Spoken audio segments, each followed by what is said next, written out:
Cresce sempre più la povertà in Sicilia e nella provincia agrigentina ed aumentano le iniziative di solidarietà.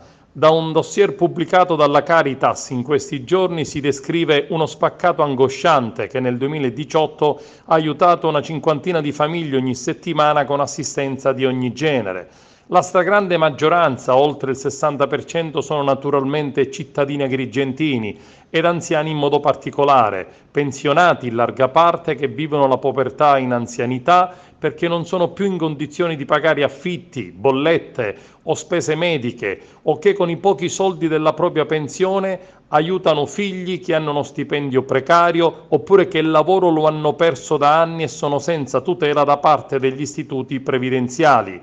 Le richieste maggiori che i volontari della Caritas e di altre numerose associazioni ricevono sono sempre le stesse: aiuto economico per pagare le bollette, affitti, spese per funerali diretti, i libri scolastici per i figli, acquisto di medicinali e molti altri cercano il lavoro che i centri non possono fornire. Ci sono anche casi di ragazze madri che stanno portando a termine la gravidanza o che hanno già partorito, che non riescono a provvedere ai bisogni dei loro piccoli.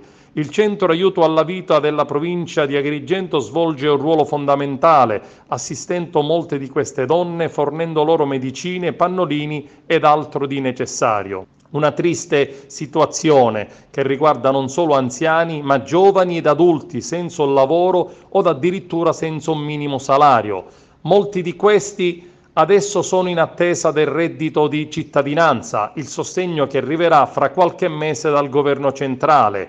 I CAF da alcuni mesi in tutta Italia e nelle regioni del sud in particolare sono presi di assalto ed anche CAF della nostra provincia registrano un considerevole aumento dell'utenza. Tantissima gente chiede informazioni, dettagli, normative di riferimento per ottenere il reddito di cittadinanza e soprattutto chiedono il rilascio del certificato ISEE, che rappresenta l'elemento principale per ottenere il reddito.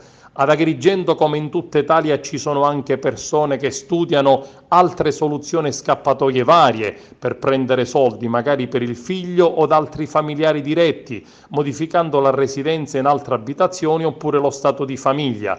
Succede ovunque, nonostante i controlli previsti dagli agenti della Guardia di Finanza e di altre forze dell'ordine, pronti ad intervenire e bloccare l'assegno, prevedendo in molti dei casi il carcere.